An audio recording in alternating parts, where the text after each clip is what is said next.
성자와 성령의 이름으로 말씀을 드립니다. 샬롬. 한 주간 잘 지내셨습니까? 지난주 경장이 좋았죠? 이제 겨울이 얼마 남은 것 같지 않은데 그렇게 추위가 기승을 부리고 있습니다. 또 그래서인지 감기 환자들이 좀 많이 늘어났습니다. 건강하게 그리고 평안하게 이 겨울을 나릴 수 있도록 주님께서 여러분에게 은총을 가득히 내려주시기를 주님의 이름으로 축원드립니다. 아멘. 오늘 성경의 말씀은 예언자를 이렇게 부르시고 또 제자를 부르시는 말씀을 저희들에게 전해주고 있습니다. 그래서 오늘은 주님의 제자는 이라고 하는 제목으로 말씀을 나누고자 합니다. 오늘 말씀을 통해서 저희가 첫 번째로 우리가 기억해야 될 것은 보고 듣고 깨달아라 라고 하는 부분입니다.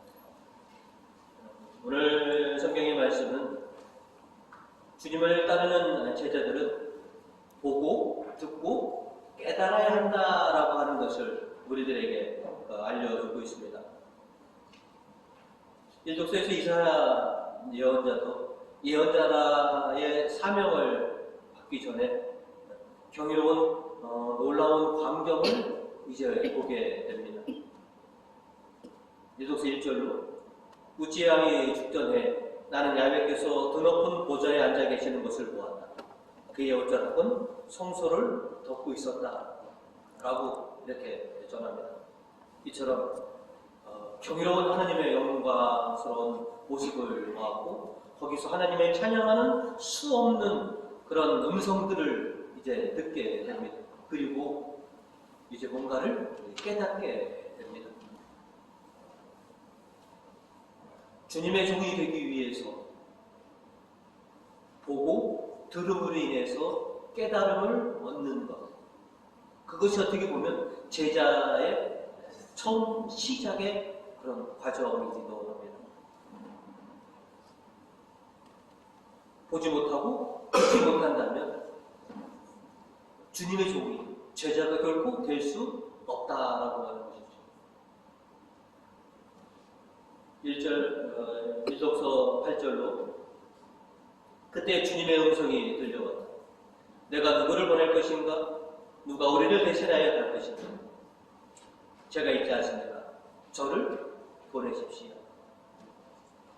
이사야 예언자는 경이로운 주님의 그 영광된 모습을 보았고 거기서 울려 퍼지는 그 수많은 음성들을 들음으로 인해서 뭔가 깨닫게 되는 것이죠. 그리고 주님께서 일꾼이 필요하시다라고 했을 때 나를 두고 하시는 거구나. 나를 지칭하시는 거구나. 제가 여기 있습니다. 저를 보내십시오 라고 이렇게 주님께 고백을 하게 된 것이죠. 그래서 주님은 이사야를 예언자로 정하시고 이제 백성들에게 당신의 말씀을 듣게 하시고 당신의 놀라우신 섭리를 보고 저렇게 회개하는 하나님의 백성으로 다시 돌아오는 그런 사명을 너에게 허락을 하십니다. 9절로 보시면 주께서 이르셨다. 너는 가서 이 백성에게 이르라. 듣기는 들어라. 그러나 깨닫지는 마라. 보기는 보아라. 그러나 알지는 마라.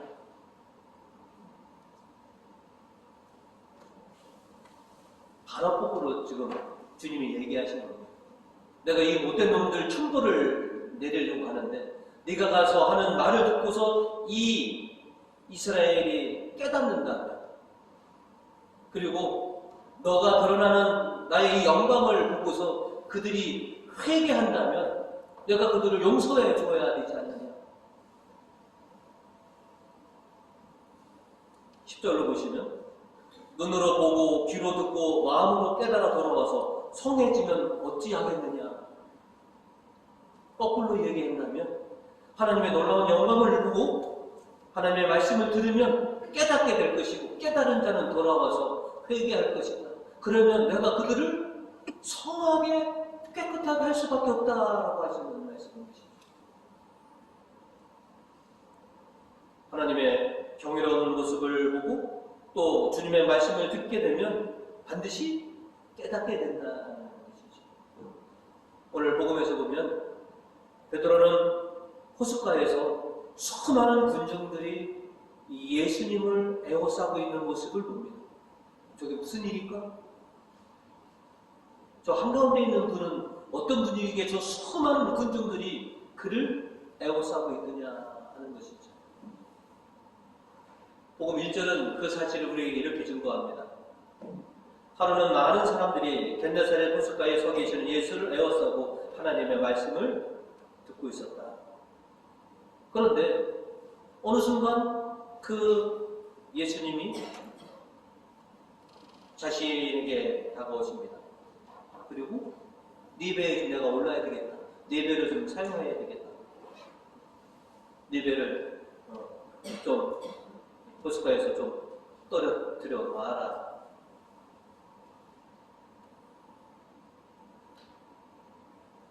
베드로가 수많은 군중들이 에워싸고 하나님의 말씀을 듣는 예수님을 보았기 때문에 예수님의 이 요청을 받아들입니다.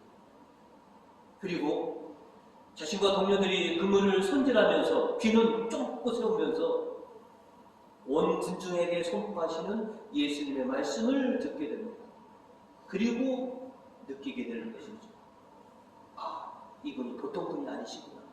예사롭지 않으신 분이구나. 왜 그렇게 느꼈느냐?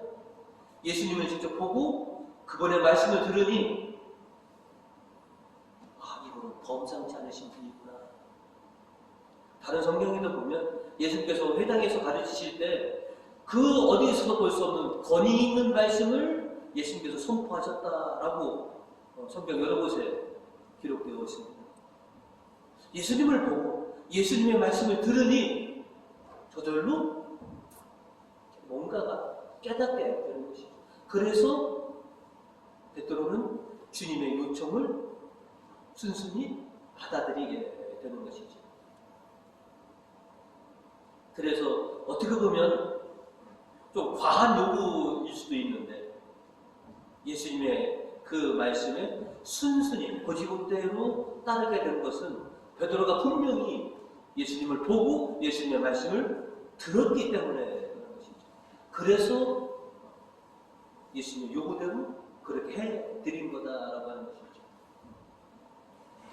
제자가 되기 위해서는 보고 듣고 깨달아야 합니다. 그리고 이미 우리들처럼 제자가 된 사람들은 더더욱 보고 듣고 깨달음이 있어야 되는 것이죠.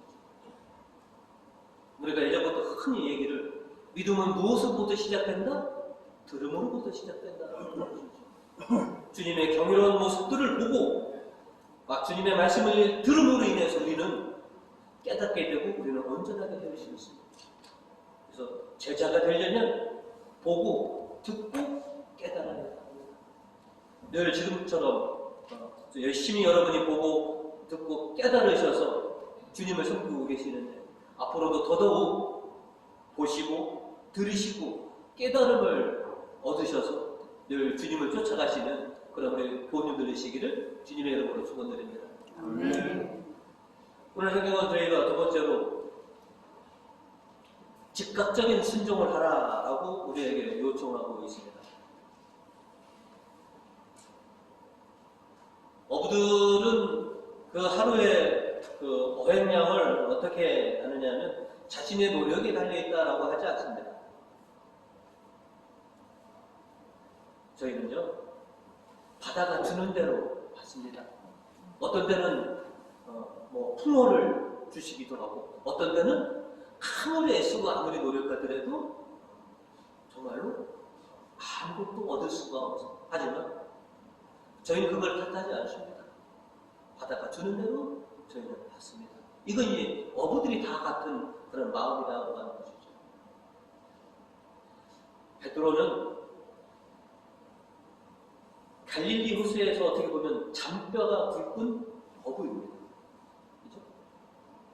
그래서 베드로는 2월달 지금은 어디 가면 고기를 많이 잡을 수 있다. 지금 시간대에는 어디에 그물질을 해야 되는지 수많은 데이터가 이렇게 축적되어 있는 것이죠. 어부들을 이렇게 보시면 아무데나 그물질 하지 않습니다. 자신이 여태까지 가지고 있는 데이터들, 그 포인트에다가 정확하게 그물질을 하죠. 베드로도 누구보다도 이 갈릴리 호수를 잘 알고 있다라고 자부했던 어부 중에 한 사람입니다. 그런데 지난밤은 자기가 알고 있는 포인트에다가 다 그물질을 했는데도 고기를 잡을 수가 없었습니다. 밤새도록 그물질을 했습니다. 여기다도 던져보고 저기다도 던져보고, 그죠?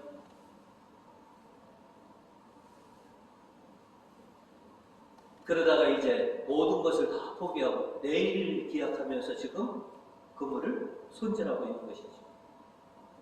그런 베드로에게 주님께서는 이렇게 말씀하십니다. 4절에 보시면 예수께서는 말씀을 마시고 시몬에게 깊은 데로 가서 그물을 저 고기를 잡아라 라고 말합니다. 베드로에게서는 좀 어떻게 보면 어처구니 없는 말로 받아들일 수도 있습니다. 자신은 베테랑 어부고 예수님에게서는 그저 예수님 곁에서 나는 냄새는 그저 나무 냄새밖에 나지는 목수가, 그죠? 깊은 데에다가 그물을 던져보라고? 그물질을 한 번도 안 해보신 분 같은 분이 이런 말씀을 했을 때 우리는 뭐라고 합니까? 나는 전문가이고 비전문가가 하는 말을 우리가 받아들이겠습니까? 그런데 이 베테랑 어부인 베드로는 그 즉시 그 말을 수용합니다. 왜냐하면 그동안 배에서, 자신의 배에서 말씀을 선포하시는 그 말씀을 기록량 삼아 들었기 때문에 이분은 예사롭지 않은 분이구나, 범상치 않으신 분이구나. 그래서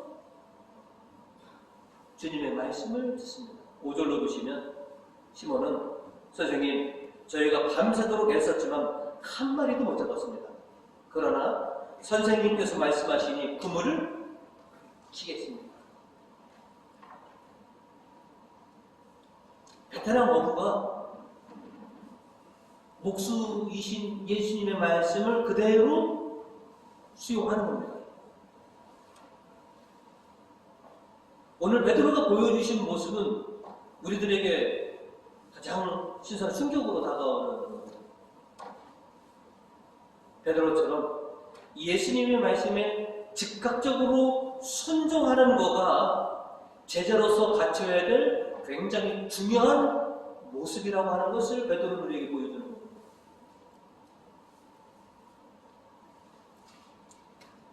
저도 그렇고 여러분도 그렇고 이 세속의 때를 많이 묻어서 있는지 우리는 베드로처럼 즉각적으로 순종하지 않습니다. 우리는 흔히들 얘기합니다. 참 좋은 말씀 감사합니다. 그러면 제가 생각을 좀 해봐야 되겠습니다. 좋은 말씀이신데 저는 좀 신중하게 생각을 해봐야 되겠습니다. 아니면 또 이렇게 합니다. 좋은 말씀이신데 지금 말고 좀 제가 나중에 해도 되겠습니까? 우리는 항상 즉각적인 순종의 모습을 보이기는 보다는 좀 제가 말미를 좀 주시면 곰곰이 좀 한번 생각해보고 지금 말고 좀 나중에 라고 우리가 항상, 저도 대부분 그러했던 것 같습니다. 왜냐하면 이 세상은 즉각 했을 때 굉장히 큰 낭패를 우리가 받기 때문에 우리는 신중을 기한다고 하는 것이 몸에 뱉기 때문에 예수님의 요청에도 우리는 또 곰곰이 생각해보고 신중을 우리가 기해야 된다는 겁니다. 저도 예외가 아닙니다. 베드로가 오늘 성령님처럼 즉각적으로 순종하지 않고 우리들처럼 좀 시간을 좀 주십시오. 내가 저 혼자 틀어갈 수도 없는 거고 곰곰이 좀 좀 생각해 봐야 되겠습니다. 라고 곰곰이 생각했다면 베드로는 결코 주님의 뜻대로 움직이지 않았을 겁니다. 밤새도록 일했으니 피로는 쌓여있고요. 잠도 못 자고 했으니까 좀 눈을 붙여야지 오늘 저녁에 다시 뭐냐면 고기 잡으러 나갈 건 아니겠습니까? 앞으로의 출항까지도 생각해 본다면 지금 무리하게 비전문가인 예수님의 요청에 따라서 지금 그물질을 하는 것은 아니다. 그리고 지난 밤에 자신이 깊은 데에다가 그물질을 안 해봤겠습니까? 그런데 다시 깊은 데에다가 그물질을 하라니.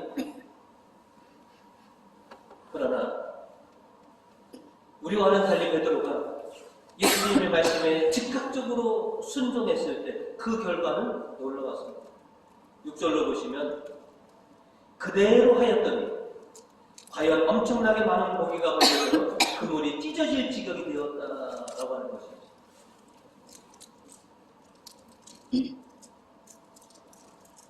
예수님께서 말씀하신 대로 그렇게 하였더니 이 결과가 어떤 결과를 가져왔느냐라고 하는 것이죠.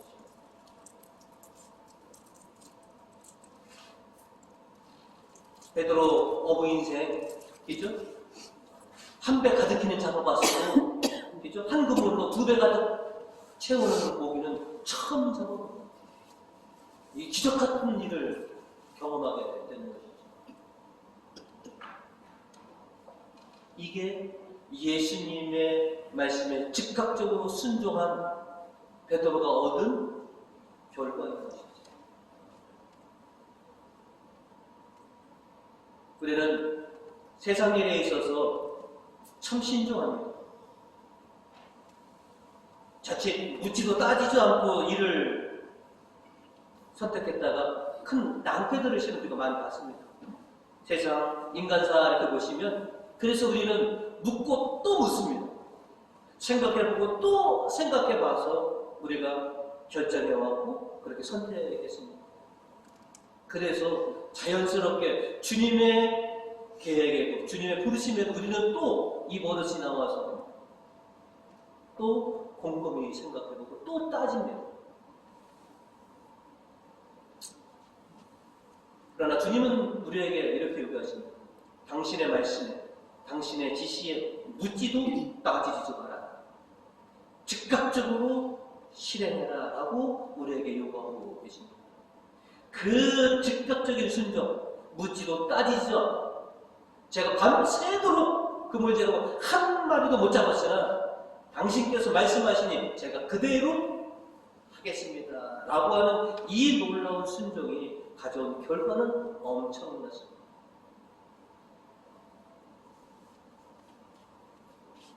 주님의 제자가 된 우리들, 주님의 요구에 우리는 굉장히 망설입니다.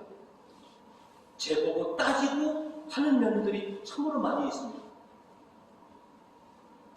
그럼 우리들에게 주님은 오늘 요구하십니다. 베드로처럼 내 말에 즉각적으로 순종하는 이가 놀라운 경이로운 사건을 경험하게 될 것이다 라고 합니다.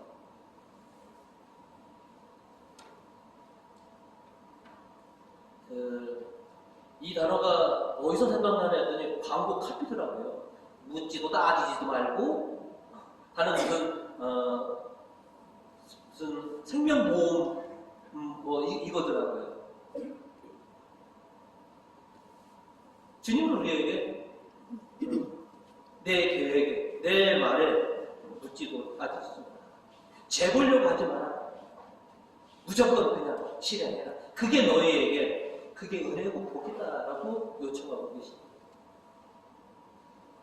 주님의 제자로 자처하는 우리들, 주님의 말씀에, 주님의 계획에 묻지도 따지지도 마시고 즉각적으로 순종하여서 베드로가 경험했던 그 놀라운 은혜들을 경험할 수 있는 우리 교우님들 되시기를 주님의 이름으로 축원드립니다.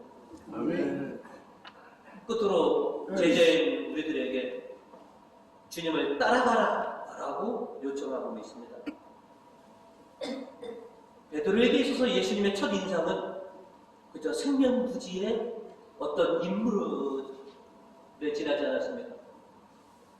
그런데 예수님을 보고 예수님께서 선포하신 말씀을 들어보니 참 예사롭지 않은 분이구나라고 이렇게 바뀌게 된 것이죠.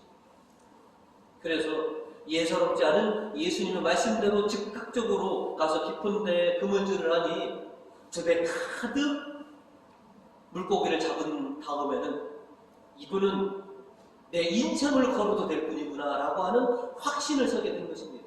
그래서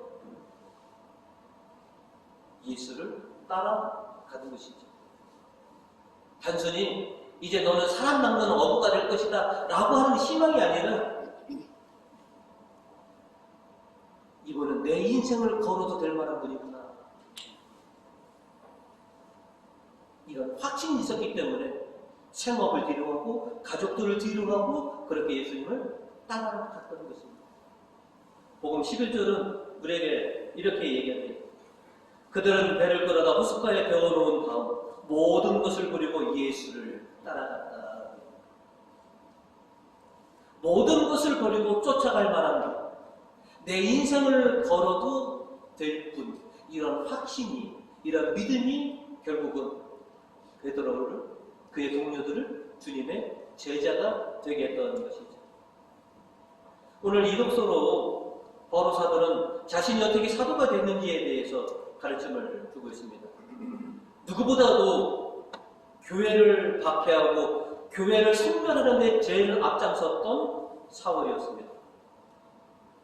그러나 부활하신 예수님을 보고 이 예수님이라면 자신의 전부를 걸어도 괜찮을 뿐이다 라고 하는 믿음과 확신이 있었기 때문에 사울은 그동안 자기가 그렇게 가지고 있던 그런 신념들, 그 목표들을 다 뒤로하고 결국은 예수를 따르게 됩니다. 그리고 이방인의 사도로 지칭받게 된 것이죠. 또 예수님께서 제자를 택하신 것도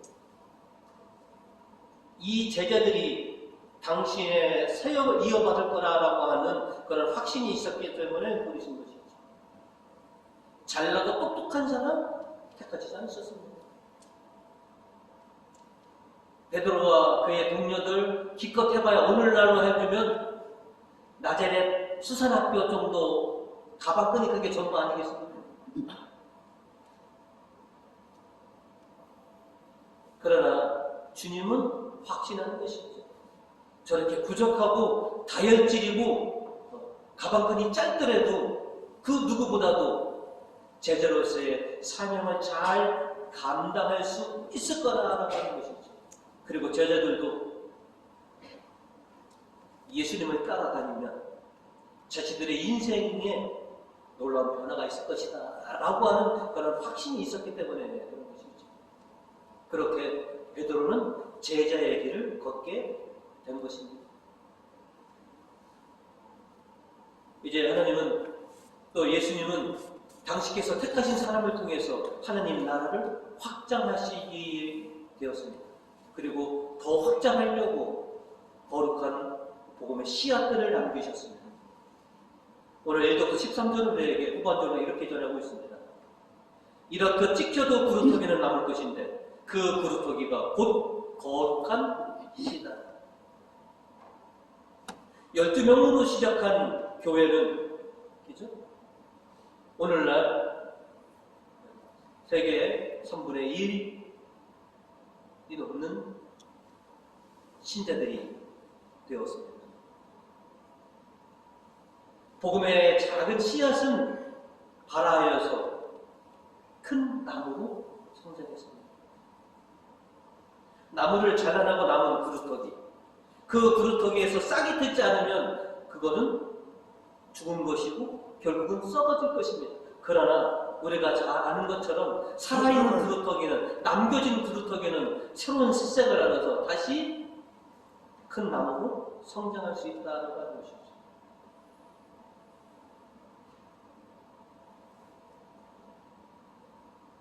오늘 말씀을 통해서 가만히 보니까 제대 초에 보면 이 십자가를 나무로 그려서 거기에다가 싹을 이렇게 띄워놨습니다.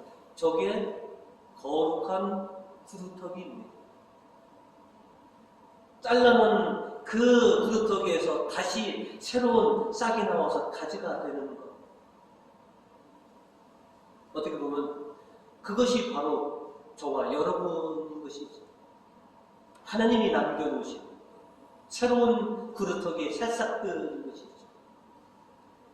우리는 그렇게 택함 받았습니다.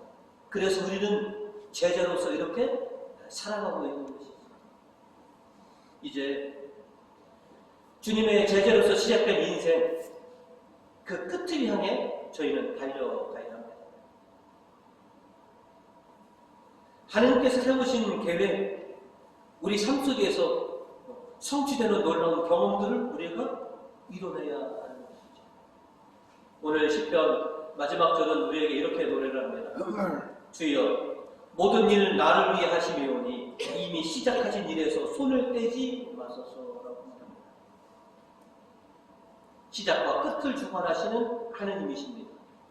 이제 제자로서 시작을 열어주셨으니 끝도 당신께서 원하시는 그만큼 끝맺음을 할 수 있도록 우리에게 은혜를 베풀어 주시라 믿습니다.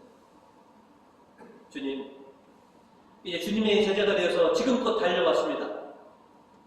그러니 언젠가 당신께서 원하시는 그 끝을 제가 보게 해주십시오.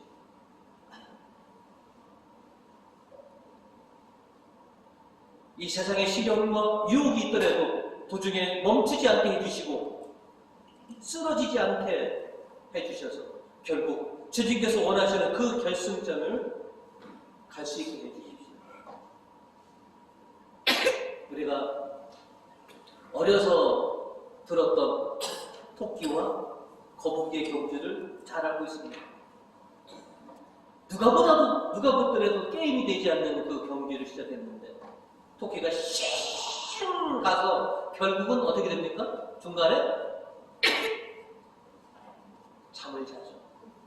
열심으로 신앙생활했던 분들도 깊은 잠에 빠지는 경우가 있습니다. 돌에 빠져 넘어지는 경우도 있고 도중에 하차하는 경우도 있습니다.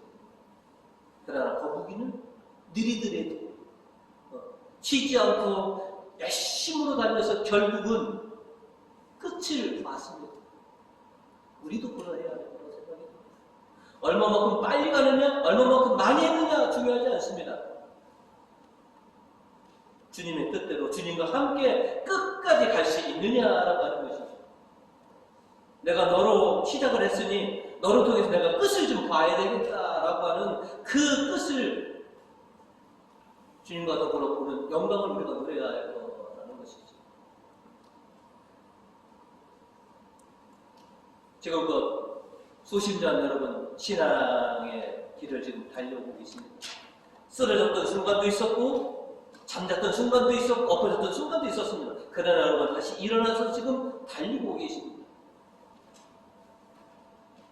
주님이 어디까지 우리를 이끌어 줄지 모르지만 주님께서 원하시는 만큼 우리는 주님을 보고 따라가야 할 것입니다. 베드로처럼 모든 것을 버리지는 못하더라도 주님이 요청하신다면, 주님께서 원하신다면 그 원하시는 손만큼은 우리가 손을 내밀고 달려갈 줄 알아야 된다고 하는 것이죠. 앞으로 우리 인생에 얼마나 많은 유혹과 시련이 놓여 있을지 모릅니다. 그러나 참고 견디시면 주님을 믿고 주님께서 잡아주는 손을 잡고 가신다면 언젠가는 그 끝을 보게 될 날이 있을 것입니다. 베드로처럼 놀라운 경이로운 경험을 우리가 할 순간도 있을 것입니다. 제자로서 달릴 만큼 다 달렸을 때 예수님께서 당신의 사역을 마치시고 다 이제는 다 이루었다라고 하셨을 때처럼 우리도 이제 저희도 다 했습니다. 그리고 주님께서 예배해 놓으신 그 결성점에서 어떤 영광을 만날지 그것을 우리가 좀 경험해 보는 그런 은혜들을 우리가 입었으면 합니다. 참고 주님을 따라가 주시기 바라겠습니다. 세상에 대한 미련들, 세상적인 많은 것들을 재보고 또 재보지 마시고, 때로는 베드로처럼 주님의 말씀이니까 내가 묻지도 따지지도 않고 그대로 하겠습니다 라고 하는 이 순종의 자세를 통해서 주님을 열심으로 따라가시는 복된 우리 교우님 되시기를 주님의 이름으로 축원드립니다.